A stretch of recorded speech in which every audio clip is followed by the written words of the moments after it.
Hi, this is Brian from Heretic, and you are experiencing Poppitt's Corner.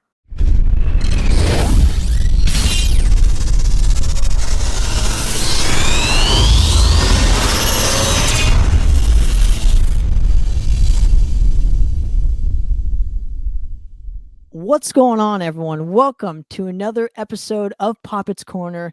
I got my good buddy, the CEO of No Jokes Records, and of course, the main man at Aftershocks TV, one of my personal influences of podcasting and radio in general. The great Matt Hartnett is joining me today. Matt, how you doing, sir? Thanks so much for giving me a couple minutes of your time and hanging with me. It should be fun today. Yeah, man. Thanks for the intro there, man. Very kind of you with those words. Yeah, man. Thanks for having me on, dude. And I'm looking forward to doing this, man. I love shooting the shit about music business and all that the good and lots of the bad that come with it. So yeah, man. Thanks for having me on. Oh, absolutely. But this is going to be the ugly part, not the good or the bad, but the ugly, right? This is the ugly. All right. Hey, ugly's good. We like ugly. Exactly. But we did an episode last a couple weeks back or whatever on this said topic, but I wanted to get an actual journalist, in my opinion. You're an actual journalist like myself that digs a little deeper and does his research on these said bands and whatnot, and kind of get a professional's opinion on unprofessional journalism, as it were. So if you're ready, man, I'd love to get started and just shoot the shit with you and get your opinions on some of these topics at hand. So you ready? Let's do it. I'm ready. Okay.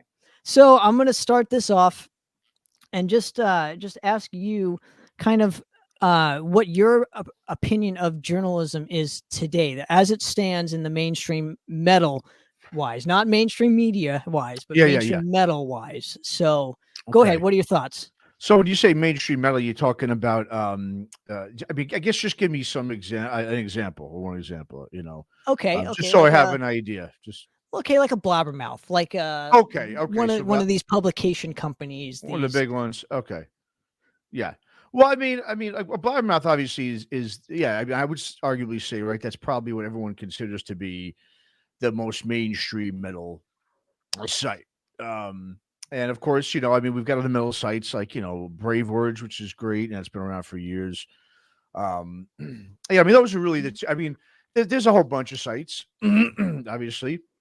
But yeah, I mean, there's only, like I said, a handful that probably register under the mainstream metal. So I think, I mean, like, I'll name, okay, well, I'll mention, like I said, we'll just put out Blabbermouth as an example. What do I think of it? Well, I mean, let's just back up. Let's start, for instance, Blabbermouth, right? When it first came out, since we're using them as an example, okay? I don't know about you, but I actually really liked Blabbermouth when it first came out, and the reason why I liked Blabbermouth was because they really, they basically posted news on absolutely everything. Everything.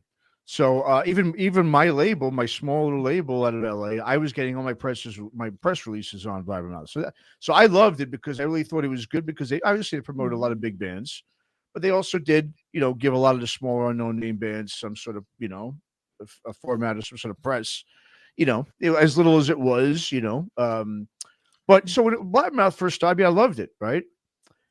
Now, of course, it's changed over the years. And the thing is so my opinion in general on what a mainstream media metal site is, obviously, it's, I think what we do is we tend to compare it to what it was previously, right? And so when we think of what metal journalism was or what metal mainstream media was before the internet, okay, we're looking at magazines like Metal Maniacs and, Kerrang, okay, et cetera, right? There's so many of them. And it really, obviously it's changed so much because it's now a different format. All right. It used to be periodicals, right? You'd go in, buy the magazines at a store, or you'd order it. I mean, usually you'd buy it at either a record store or whatever store, supermarket or wherever had it, it would have the magazines. Obviously they were carrying it. And so it was like old school periodical news, right? It wasn't, instant news. It wasn't up to the minute type of news, right? So, obviously those magazines are great because it built up a big, sort of build up of excitement or build up of anticipation, I should say, of, okay, what are we going to find out next that we don't know? I mean, whether it's a band coming out with a new record, whether it was band members putting together, sort of a special band together, they would form like a super group, whether, whatever it may be. It was great because, and usually, obviously, each magazine, they would probably talk about similar news once it was known, but they'd also interview different bands, depending on obviously which kind of, magazine you liked and which genres, subgenres. So, that was sort of classic traditional way of, providing news, right? Up-to-date media news to people. Now, once the internet came along, obviously it's changed all of that, right? Now, what we've seen obviously over the last 20 years or so, okay, is it's all about who's going to get it first because everything's instant, right? Data information comes and goes in a heartbeat. Okay. So right away, we're just changing the landscape of what obviously metal music media, mainstream media is up until about 2000 and then now. So, it's hard to really I would say it's hard to compare it to, of course, being that I grew up, obviously, with all the periodicals and the magazines, and obviously your early years too, you did too. I mean, I like this up-to-date news stuff. I love when it's at the, up to minute, and I'm checking all the time, every 5 minutes or hour or whatever it may be. But obviously, just the whole landscape of what metal music media, mainstream media is just completely changed. Right. So to compare the two is sort of like comparing apples and oranges. It really is. It's completely different. Okay. So with that comes along, okay, what do we have now? We've got the internet. Okay. We've got now websites instead of magazines. Okay. Now, magazines, how did they make their money? Advertising, right? Of course, we all know that, right? So what companies would want to advertise? What would entice these people, these businesses to advertise in those magazines? Well, what it would be was obviously how many magazines they sold, right? Or in circulation, I should say, or whatever it may be, right? And so a business would sit there, they look at numbers and okay, this, I mean, obviously, if we advertise in a bigger magazine like a Metal Maniacs or a Kerrang or something, it's going to cost a little money. If you do more of the smaller independent ones, like in Orange County, you had one of those like hard rock, like punk rock, like Scratch. Remember Scratch magazine? Okay, they were free too. That's the thing too, right? You had free magazines, you had ones you could pay for. So whatever. I mean, it was a whole bunch of different ways, or different, I should say, periodicals and price, ranges that you could advertise your business in.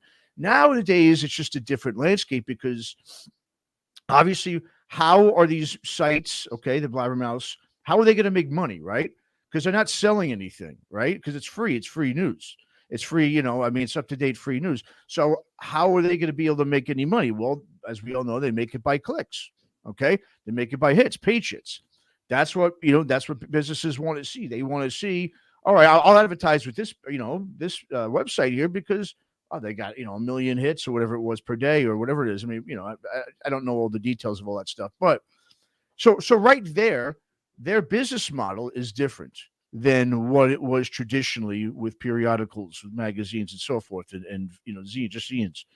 Okay. So now you've got to draw your job now as a business, as a blabbermouth. Okay. Providing the news is just a little piece of it. Your other whole part of it is how many hits can we get? Can we get people to come on and to hit our website, to hit these articles? Because that's what's going to keep us in business. Okay. So how do they have to do that? They've got to do it. They got to do what we, as everyone knows, what's called clickbait. Okay. They've got to use sensationalized headlines. Okay. In order to attract attention. So they've also got to put out like, some, news articles, some, if you want to call them an article, but they've got to put out pieces. Okay. With big headlines. Now we see if someone just critiques somebody a little bit in the media, it's, so-and-so slam, so-so, right? Because that slams word is going to get much more clicks on it than, this artist's, just disagrees, say, with so-and-so. No, slams and disagrees. Slams sound so much more sensational. Let's put that'll generate a lot more clicks, which equals more money, okay? I guess, so it's one of those things. I think because the business model has changed when it comes to providing metal music news, that's what's, I think, obviously, yes, the journalism now, the mainstream media news isn't really focused on just providing this up-to-date news because, for one, it's instant and it's gone like that. So you've got to continuously feed this beast of new news. And, of course, what you're going to do is You're going to create some major sensationalized pieces that'll draw people into to do that, along with providing just regular news article, pieces and articles. So obviously, yeah, I'm not a huge fan of it. Of course, just being because it's not what I grew up with. I do prefer. I loved sitting down with a magazine and reading all this stuff because it did build up that anticipation. Even though I do love getting news right away these days, it's just I do miss just being that anticipation, getting a magazine and finding out all this new stuff. But at the same time, it is great to find out up to date, information, news. It's not going to go anywhere. Social media is there. Obviously, that's what's pushing it big time. So I mean, my take on it is also it's not really journalism as much anymore, too. It's becoming more activism. It's becoming more opinionated pieces. It's not subjective journalism. I should say, objective journalism. So, so because of that, I just don't like it because I don't think it's provided me. It's not really giving me anything I haven't thought of before. I'm not reading something going, whoa, I never really thought about that. That's great. That's a great, some insight into, what's going on with this story. Instead, it's just whoever's writing it has got to put their angle and their opinion into it. And I think that's what's diluting the whole thing is because it's now becoming divisive as we see, just all over all these sites. So anyway, that's in the synopsis. That's what I feel. Okay. Now, there's a couple key points I want to get your opinions on. What I've noticed from it is it's not really news anymore. It's more of pushing the left agenda, which I don't like because I don't think that everybody is on that specific side of the rail. It seems like most of these publication companies and whatnot kind of show their true colors, not just reporting the news, but putting their set agenda and trying to make themselves famous. Them trying to be famous on those specific platforms when they're just a bunch of knobs who are nothing. They're literally nobodies trying to be a somebody, and it's really affected. I don't know. Most of me just absolutely disagrees with it because not everybody is into metal music. Okay, I gotta establish this. Not everybody in the world is into metal music, right? So you already have this niche audience.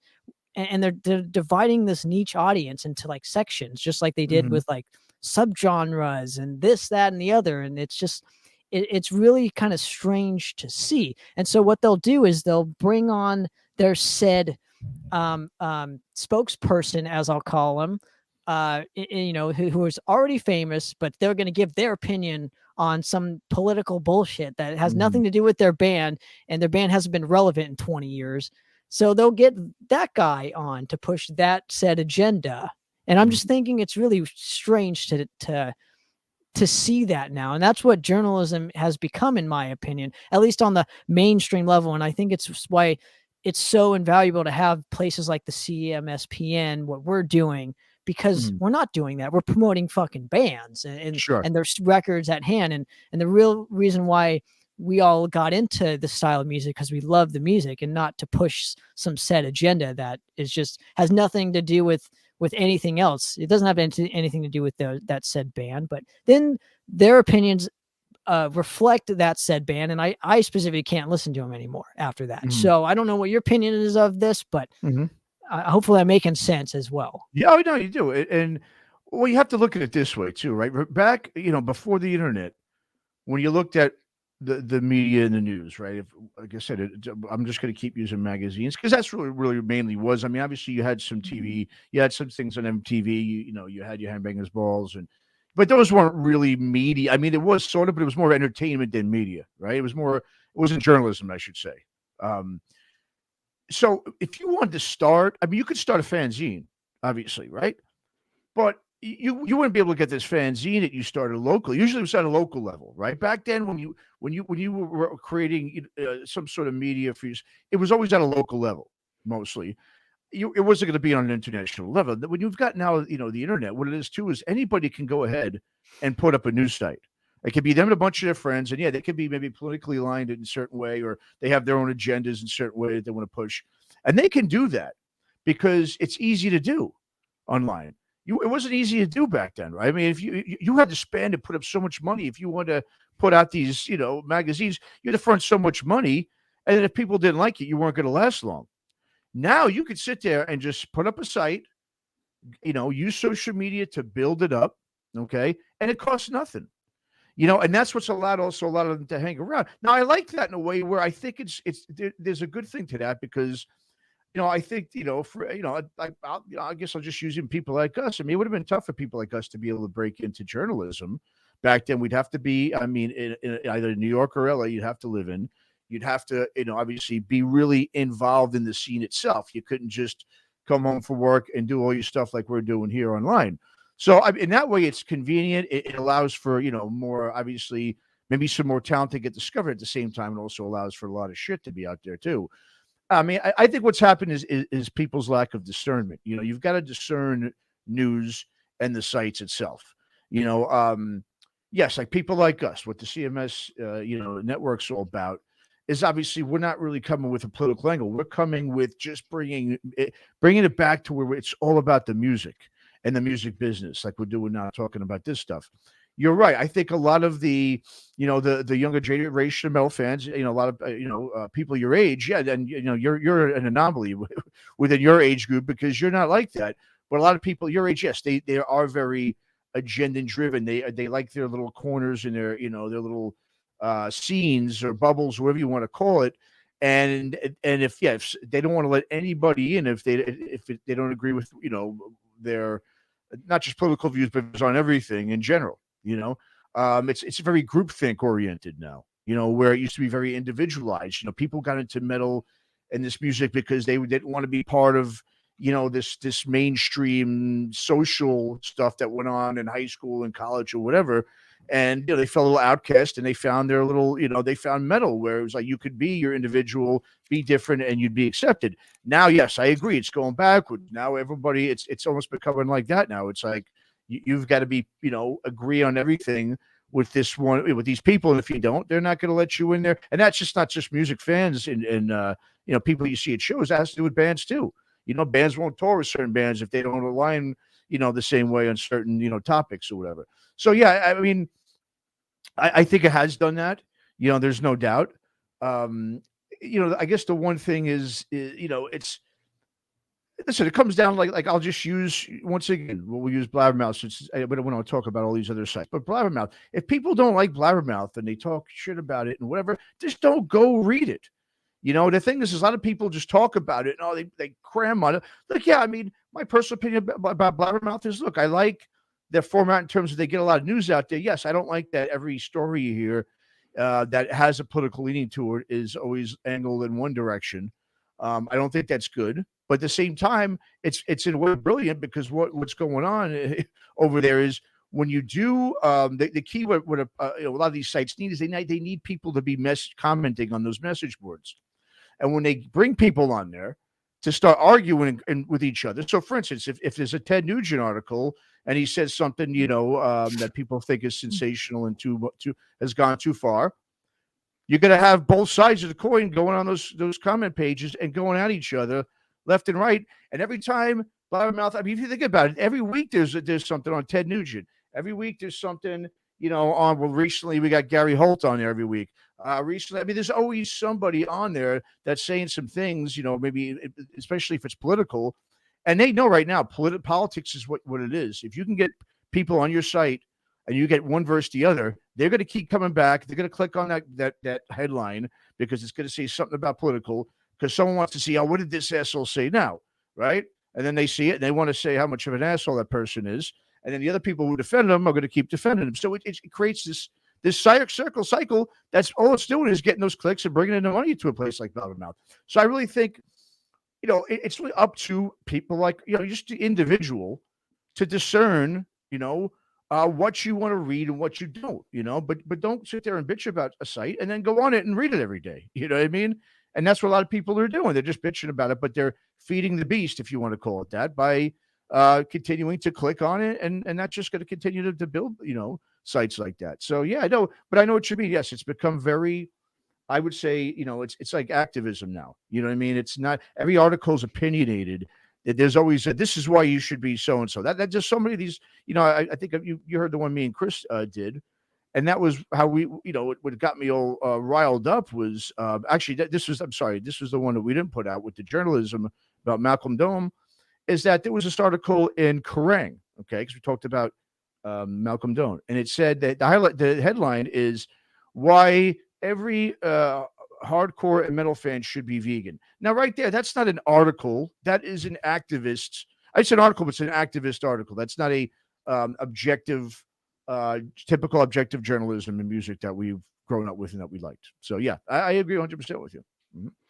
Now, I want to go off at this point, and I want to bring up a clip that, because we did this kind of the same topic, but I was doing it with a couple of musicians, a couple of buddies of mine, obviously Shannon Fry from Avenger of Blood, and of course, one of our mutual friends, the great Eric Klugler, of Void Vader. And I just wanted to play this clip and get your opinion on it. So the context of it is, I was bringing up how there's no really recourse for these fake metal publication companies. And this specific instance happened a few years back where the death metal band Decapitated was thrown in jail for 2 months over an allegation over an allegation that they gang raped a woman, and it turned out to be not true at all. Mm-hmm. But they were still thrown in jail for 2 months and severely, right? I remember that. Yeah. Mm-hmm. Yeah, but all the publication companies were just they wanted right their away. heads. They they were convinced that that these guys had actually done this without the burden of proof. So I wanted to play this clip for you and get your thoughts. So are you ready? Yeah, go for it. Yeah, those guys wanted their heads. I know the publications that you're talking about. They wanted blood, and they wanted those guys hung in the town square. You know, they were just absolutely convinced that they did that. It was such fucking bull. And that's why I started to really turn away from a lot of those publications. And I feel, unfortunately, that's the vast majority of these shitty fucking metal publications that I fucking hate. And you just really saw their true mean spirit, and it's just wrong. It's against everything that metal is. These fucking publications are not metal, period. The guys that write them are not metal, much less rock and roll. They're the furthest thing from it, and I can't stand it. So I'd like to see some real metal publications, and that just needs some people to do it that are cut from a different cloth, these cocksuckers. So there you go. So I was curious what your thoughts were on that, because I agree with every word he said. Sure. You know, like you said, there is an agenda with a lot of these publications. That's a great example. Obviously, yeah, they were already, and that's just, if you look at it, and just not even just music news and news in general. Okay, I don't want to make any say any specific stories, because, like I said, we don't want to get political, but we see it, and right away you're guilty. You know, it's like it's not America anymore. You're guilty, but before proven innocent. Now, not innocent proven until proven guilty.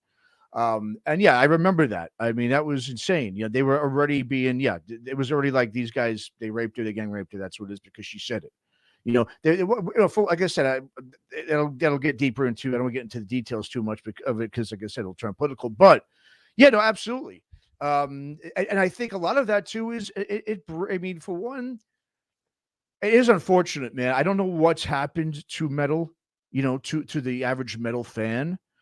Like I said, it's become a very groupthink type of thing now, metal, where it was always very individual. I don't think anyone really cared about anyone's, you know, political beliefs. Everyone just wanted to go have a good time, listen to music, you know, try to get laid, or whatever it may be that you went out and saw shows for, okay, or in part of a scene, or whatever that drew you to it. I don't know really, you know, I mean, I think it's just a lot of things. I think a lot of it too is, you know, the internet obviously will censor you now if you don't agree with a certain agenda or a certain narrative. You know, so if you're someone coming out and you're going against the grain, they're not going to let you do that. They're not going to let you influence anybody else to come on your side. They're going to shut you up and shut you down. And that's all it is. And so, yeah, there's a power on the internet that you have that, you know, that these people who have no power, and it's usually these weasels, you know, that are sitting in mommy's basement doing nothing, and, you know, have no job, and just whatever it is, these losers, you know, and, you know, it's more, like I said, it's not about the music anymore. It's about a culture. It's about a way of life thing, where they think, you know, if you don't like believe in what I believe in terms of the way of life in that culture, then, you know, I'm going to take you down. Because it's easier to take people down online and do that kind of shit than it is in real life, right? Yeah, I mean, yeah, most of these people doing this online, they know they're not going to see you in the street and face you. Because if they did, they would never, they wouldn't say that stuff because they'd get their ass whooped. And I'm not trying to, be whatever, but it's true. There's this thing about the internet and about Windows, and it's the window warriors, as I call them. They think they're all badasses on comment boards, on the windows, on these these sites or whatever it is. I mean, it's here's the thing. It sucks. It's sad.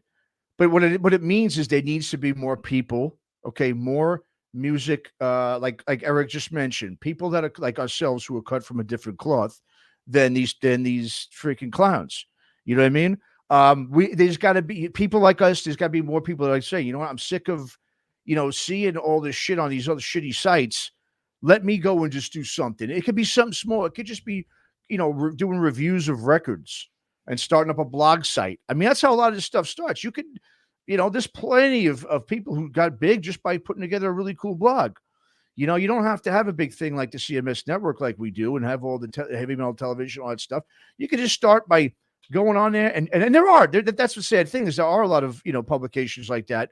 But yeah, they don't get it because it's so congested now. It's hard to really separate themselves from maybe some of the bigger publications and platforms. So go ahead. Oh, well, I was just going to add, I was just going to ask you this, when was the point where these mainstream metal publication companies lost integrity and chose greed over integrity? I don't, it's been going on for a while. I even remember, here's the thing. If you've ever worked at a label in the business, I'm going to be honest with you. It's one of the reasons why I didn't really stick in it, or stick with it, I should say, is when you go to work at a label or any kind of, anything related to music, any kind of, company, there's not that many jobs. So you have a lot of interns, you get a lot of people, okay, that want your job. Okay. So like, for instance, when I interned to places I did, Roadrunner, Century Media, whatever, I never went in there like I'm going after this guy's job. I just want to go in there. I want to bust ass. I want to show these people that I know my shit. And if you're hiring, I would love to be hired. If, I was never looking to get someone's job and say, this guy sucks and talk, and I overshadow anybody. But that's what that business is. It's real scummy, man. It's not just scummy with management and bands and getting paid promoters, all that. It's scummy within the administrative shit in business, the music business. And so I remember that when I'd go to the, Roadrunner is a great example. I mean, the guy, I was making, I would say I was making a name for myself, but I was doing a really good job there. Okay. And this one guy I worked under, and I won't say his name or nothing, but this guy, I think, really, he would get feedback. He asked me one time, it was Obituary, was putting out their live album. We got to come create up an ad for them. Okay, let's think of a good headline. So I came up, I thought it was a pretty good headline because he had nothing. And I came up about 2 or 3 of them. And I think he just realized, like, I got a lot of good ideas. He just stopped at me right away. All right, let's go. We're done. And it was just like, what was that? I thought we were coming up with a headline. And so eventually, when I even left there, he tried to, we're going to give someone else a chance. We're going to let you go. I was like, well, I'm leaving anyway because I was moving out to California. Even when I came out here, I used him as a reference just to get a regular temp job. And then when they actually called, he said he didn't know me. So he said, the way it was. Yeah. I mean, same thing when I went to Century Media. No one would give you the time of day because they feel threatened.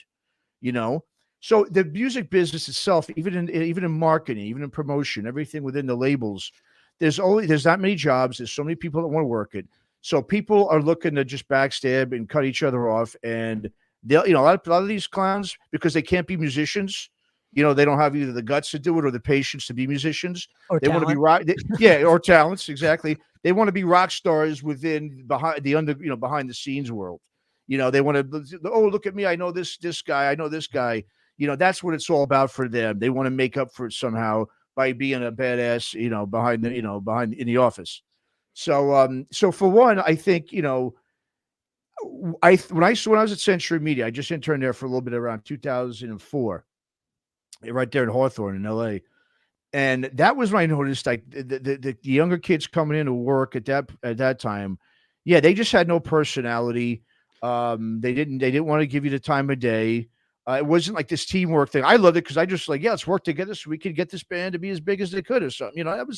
It's just a little geeky dream I had of, working with bands and seeing them blow up. I mean, what much more fun would that be to help out bands to do that?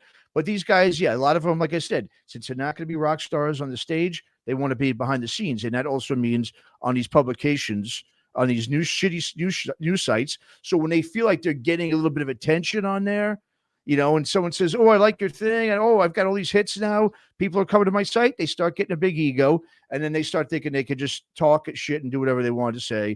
And in a way, the internet allows you to, right? You don't have a boss, right? If you did that on a radio station back in the day, or you wrote some articles in a magazine or any publication, editors would be like, "No, this ain't going. We're not. This isn't going to sell. People are going to be turned away by this. Not online. You know what I mean? You can do whatever the fuck you want." So it obviously started getting like that. I would say probably like 2004 and 5, around that area was when I started noticing the media. I mean, they weren't focusing on younger and newer bands anymore. It was all about just once again, you need the clickbait, right? I mean, if I just did a band, I love this really cool new band called Restless Spirit. Well, if I say, "Hey, everyone, I got Restless Spirit coming on," I mean, no one knows them, so they're not going to come on. If you got someone from another band, you got a big name you can relate it to. That's what they want to get because they know more people that come to click. I remember it's global now too. It's not just local, So. Well, yeah, because I interviewed, which came out a few weeks ago, Malignant Altar, which has a couple members from Insect Warfare in it, right? Which was a band from, they were like a really, really happening grindcore band in the mid 2000s. They released one album. It's a total classic for that specific genre, right? So, but when I chose to interview Malignant Altar, I didn't even know they were in that said band before. I was only judging it off the music, off the record that I heard from Malignant Altar from Dark Descent record, which highly recommend everybody go check out. But I was basing it just off of that substance rather than who was in the band beforehand. That was just a bonus. That was a cherry on top where I could add it into the interview because it's just a cool cherry, a cool fun fact, if you will. So my main focus wasn't that, and I think, going off of your point, I would like to ask you this.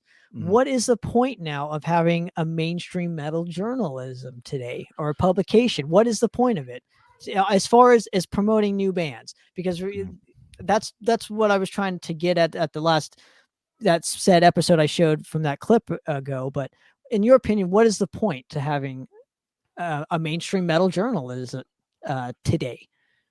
Well, look at a lot of them. Like we've said, I mean, we don't like most of them, because of their agenda and their narratives that they want to push and all that. It's sad because, like I said, because politics has become so part of, it's one thing. It's politics, listen, being part of music and lyrics and stuff, that's fine. But when the fans and the people pushing the bands and everyone's behind them is also doing that too, that's what sucks. What's the point of having it? Well, the thing is, that's why there's not a lot of them. I mean, think about who's going to compete with a blabbermouth. Who could come out right today and compete with that? In terms of like general. I mean, the thing about blabbermouth is because they've got the name. They've been around for a long time. They've got a lot of money behind it. It was backed by Roadrunner back in the day. Listen, you got to give Boyvoy, credit for really taking it to where it is. I'm not saying I like what, I don't agree with everything that he does in it, but he's been consistent. You know what I mean? That's the thing too. You got to have consistency now. You've got to be a 24/7 news thing. That's not easy to do. I mean, I don't know who's going to want to do that, because there's not probably a lot of money in it to do that right now. You'd have to compete with a blabbermouth, but it's really tough to do that because you're thinking about algorithms too. You got to think of all the, blabbermouth. Obviously, it's not just they have money behind them, but they probably know a lot of people within these tech companies that are pushing that because they are on the same narrative as tech. Look at big tech. It starts with big tech because they're the ones that control the narrative. They can get rid of you, as we've seen, like that. So if they have a mainstream site, metal site, that's like a complete opposite to say, like, the narratives and agenda that a blabbermouth or some of those sites push, Metal Injection, all those,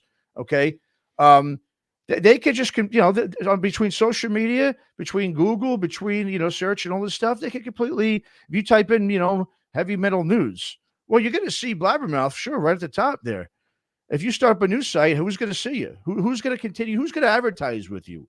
Because it's going to take a long time to build that up, which is why my thing is that, I mean, one of the things, that's why I like to focus. I know you do too. Focus on new music, because listen, I don't care, on the CMS network. I don't really care about, what's going on with Kiss. I don't really care about what's going on with, Ozzy. I mean, I really don't, and I'm not saying I like, I like Kiss and Ozzy, but to me, that's old stuff that a million people are doing. I mean, how many Kiss podcasts are there going to be? There's a million and one podcasts out there that all they talk about is Kiss. I'm tired of hearing about Kiss. I mean, Kiss is not even really relevant anymore in terms of new music.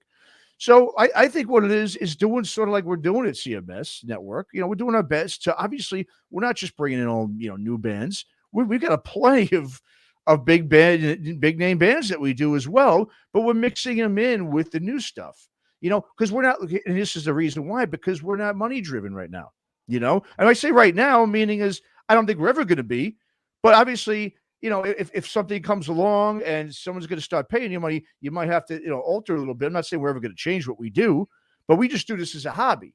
You know what I mean? We're not doing this as day jobs. Blabbermouth and Metal Injection, those are those guys' day jobs, And so I want to keep it that way because I don't care about the money. We don't care about the money. And Chris Aiken, he doesn't care about the money. We all have day jobs. We're good. We're doing this for the love of music. Now, the thing is, we want to continue to do this as long as we can, and we will. But there's not many people out there that have the time, that have the money. Like, the thing about us too is we invest a lot of our income that we make and stuff into this. We're just doing it as a passion. This is a passion project for all of us. But you're not going to be a mainstream site with passion. It's got to be business, because we don't need to sell advertisements. We could just do it for the love of it. But obviously, who's going the sites that are making a lot of money, they got all that money pushed behind them. They're going to, they can pay Google, they can pay whatever. They have connections, like I said, to big tech, because they're aligned, with their thinking and their agendas and narratives. Where guys like us, we're just doing it the old, like you said, like you always talk about, sort of the grassroots, old-fashioned way. We're doing it genuine. We're sticking to the music. Okay, we're not worried about soliciting any advertisements or anything like that. So it's genuine that way, and that's why it comes off honest and show. And that's why we're going to keep it that way. And I think that's what's legit. But in terms of why, going back to your original question, why start or why have a music mainstream? What's the point? What's the point in having it? I mean, like I said, I mean, your guess is as good as mine. My whole thing is just, there is no probably point, in doing it, unless you're someone who's agenda driven like those sites, and you want to join the crowd and you want to be a part of that. And you want to have your own thing, but then again, you're competing against your own people there, and that's not going to, do well either, because those, just like I said, those Metal Injection, all those New York sites that come out of New York and stuff, they've got a kind of quarter right now, I think, in terms of with big tech. I mean, they're aligned with, you got Gimme Radio, right? They're neck and neck within Metal Injection. They're connected with them. Because why? Because they've all got money behind them. Metal Injection's got, Gimme Radio's got a ton of money behind it. So, listen, it's got to start, as we say, right, from the grassroots, from what we're doing, stuff like we're doing. I mean, there's no other way to really get metal journalism back to a place of objectivity, instead of it being so opinionated and divisive and agenda driven. Absolutely right, Matt. Well, I want to thank you lastly for coming on and doing this with me. And hopefully we can do more and more of these discussions, because I just think they're so beneficial, especially in my state, and especially your state of mind and everyone else's state of mind, where we may not discuss, a specific band or interview a specific band, but we talk about some topics that are really just, on our minds and whatnot. So I want to thank you for coming on and giving me a few minutes of your time to do this with me. But lastly, where can people find Aftershocks TV? And obviously, explain how Aftershocks is a little bit different than, say, a Poppitt's Corner or a CMS or any of those or Shockwave Skull Sessions. Mm-hmm. Yeah, well, Aftershocks, we, like I said, we do when we started it out earlier, when we started during the pandemic, that's when we started, me and Chris Aiken. There was so many musicians that wanted to talk, so we kind of just did anything that was, just rock oriented to death metal. We just kind of had a really large scope, because it was, we did it for ourselves, for one, and we were building the show, and we obviously just wanted to get a good I guess, a good catalog of artists, and so I think we did a good job at that. But yes, since right around September, we started changing course just a tad. And so what Aftershocks really does is we want to bring, and we're not talking about just new band with, oh, my friend's band that just started down the block. No, there's so many, I guess I say this all the time. I know people are probably sick of hearing me say it, but I don't care. I'm going to say it all the time. There is so much good new music out there. I don't want to hear that there's so much undiscovered new music out there. It's not even funny. And it's not just, guys, just putting an album out and not playing shows. No, there's plenty of still labels, some good small labels out there that are putting out some of these really good records. These bands have videos, really professional looking videos. They're professional bands that are really just trying to really do something. They have no platform, and the good thing, what we, and so what we focus on is really giving them a shot. And at the same time, we also bring on some bands like I just did say, for instance, Nashville Pussy, right? That's a band now that was a Grammy nominated band that no one really talks about anymore. I mean, they had their heyday. I mean, like a lot of bands did, so they're not as big as they once were. But you see them live, they are so entertaining. They're great, like hard rock band, Southern hard rock band, and a band those are sort of forgotten bands. A lot of bands to me, I think, have gotten forgotten. They've had their, they peaked out at a certain level at a certain time, and then boom, let's go back to talking about Kiss and Twisted Sister and all these old 80s bands. People, I think what happened really in the 90s was people stopped once the internet came. It's like everyone just started going back and thinking of nostalgia and in classic bands right around the 2000s, and I think a lot of bands in the 90s and in the, between 2000 and 2010, a lot of great bands that did well, people stopped talking about, even though they're still around, they're still playing live, they're still putting out music. So we want to highlight the people that these bands are still going. These bands that have done stuff are still going. You still should give them a chance. In fact, a lot of them are better because there's so much more season now, but because they're not on MTVs and they're not on the radio and you don't see them in front of your face anymore, people don't know about that they're still going because people are lazy. People don't like to go look for stuff like we do. They need to be force fed. So that's what we try to do on Aftershocks is we want to sort of say to people, there's great new bands out there. Those old bands that you remember, they're still going. They're still putting out damn good music. Okay.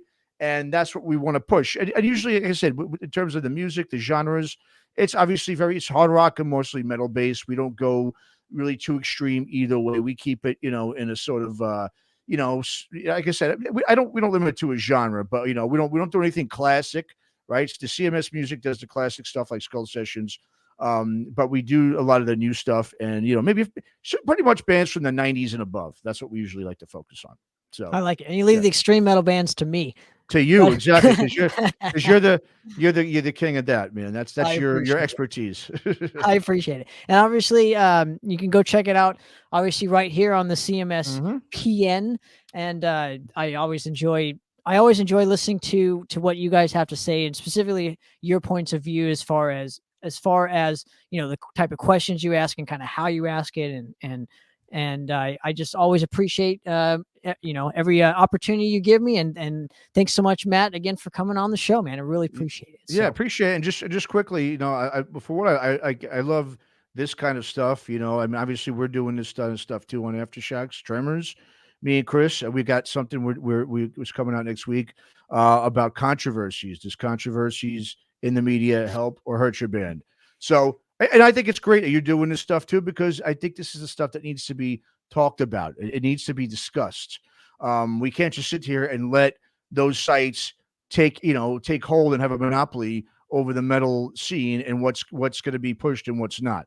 We need to let people out there who are sick of those sites that, hey, we do have something that's different and it's refreshing, and that you don't have to worry about anything agenda or political or anything like that. It's just strictly the music. And let me tell you something, man. One thing I'm noticing is the bands and the artists themselves appreciate that, I think, insanely, because they're not getting a chance on the sites unless you go and you pay them a lot of money, which they don't have. So that's what we're doing for music. I hope we can get more people out there to do the same. The more stuff like CMS Network, to me, the better. And I think a lot of people agree with that, and hopefully we'll see more of it. But yeah, thanks again, Tanner, man. I appreciate you always letting me come on and talk. And, this is fun. Thanks for letting me chat, Absolutely.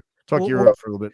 We'll keep doing it. Obviously, I would like to do Sure. more of these episodes. Maybe, and I'm not going to toot my own horn or beg, but maybe I will make a Aftershocks Tremors in the near future. Sure, Who knows, absolutely, right? absolutely. So, Yeah, absolutely. but No yeah, I doubt. just want to thank you guys for tuning in, and obviously go make sure to check out Matt Hartnett and the gang, obviously right here on the CMS network. So for another episode of Poppitt's Corner, guys, we're out.